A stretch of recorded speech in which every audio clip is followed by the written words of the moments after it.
தலைவராக அண்ணாமலை மாற்றப்பட்ட பிறகு அவரது ஆதரவாளர்கள் தனியாக தான் செயல்பட்டு இருக்காங்க. குறிப்பாக வந்து கோவை பொறுத்த வரைக்கும் வாழை சீனிவாசனுக்கு எதிராக செயல்பட்டு இருக்காங்க, போட்டி நிகழ்ச்சி நடத்துறாங்க. அதே போல உங்களது ஆதரவாளர்கள் சமூக ஊடகங்களில் வந்து நயினாருக்கு எதிராக அண்ணா ஏப்ரல் 12 பிறகு இது என்னுடைய 3வது பத்திரிகையாளர் சந்திப்பு. நீங்கள் கேட்கலாம், அண்ணா ஏன்னா ப்ரெஸ்ஸை பார்க்கணும்? இதுக்காக தான் நான் ப்ரெஸ்ஸை பார்க்குறது இல்லைங்களா. இதுக்குன்னா அண்ணே இந்த கூட்டணி பற்றி என்ன, நமக்கு தேவையில்லாத வேலை, யாரோ பேசிட்டு போகிறாங்க, நமக்கு என்ன, தலைவர் இருக்காங்க பேசிட்டோம். ஆனால் கடந்த 2 மாதத்தில் 3வது முறையாக பத்திரிகை நண்பர்களை நான் சந்திச்சுக்கிட்டு இருக்கேன். 3வது முறை. நான் அதுக்கு மேலே எங்கேயுமே பார்க்கலிங்கண்ணா, நீங்களே செக் பண்ணிக்கங்க. காரணம் என்னை பொறுத்தவரை எல்லோருடைய அரசியல் வாழ்க்கையும் பூஜ்ஜியத்தில் தாங்க நான் முடியும். அது இயற்கையினுடைய நியதி. எல்லா பெரிய தலைவர்லேருந்து பாருங்கள். ஏன்னா ஃபைனலாக பதவியெல்லாம் இல்லாமல் தோளில் துண்டை போட்டு வீட்டுக்கு போகணும். அப்படி தான் அரசியல்வாதியினுடைய வாழ்க்கை இருக்கணும். யாருமே ஹைலி எல்லாம் அரசியல் வாழ்க்கையை முடிக்க முடியாதுங்கண்ணா. பதவி இல்லாமல் தான் போவீங்க. அது எல்லோருக்கும், தொண்டனுக்கும் பொருந்தும், தலைவனுக்கும் பொருந்தும், எல்லோருக்கும் பொருந்தும். நான் அப்படி தான் என்னுடைய அரசியல் வாழ்க்கையை பார்க்குறேன். யாருமே இங்கே பெர்மனன்ட் பவர்லாம் வரல.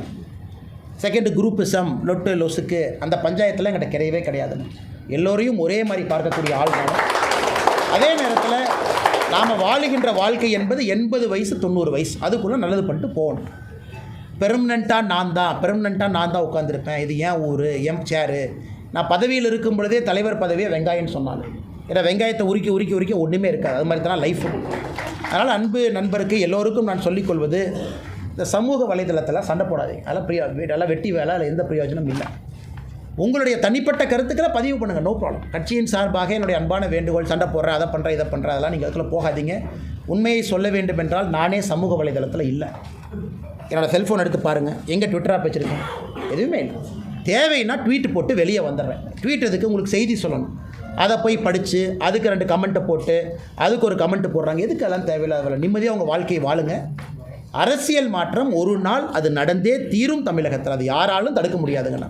அந்த நாளுக்காக காத்திருப்போம். இடையில இது நடக்கும், அது நடக்கும். அதனால் என்னுடைய ஆதரவாளர்லாம் யாரும் இல்லைங்கண்ணா, எல்லோரும் நண்பர்கள். ஆதரவாளர்னா என்னென்ன பெரிய தலைவனா? எல்லோரும் ஈக்குவல் தான். நாளைக்கு என் பதவியில் ஒருத்தர் வந்து உட்காருவாங்க, அப்படிலாம் கிடையாதுங்கன்னா. எல்லோரும் நம்முடைய நண்பர்கள், நம்முடைய தலைவர்கள். தனிப்பட்ட முறையில் ஆக்டிவ் பாலிடிக்ஸ் டெய்லி பண்ணுங்கள். இன்றைக்கி அது தேவையில்லை.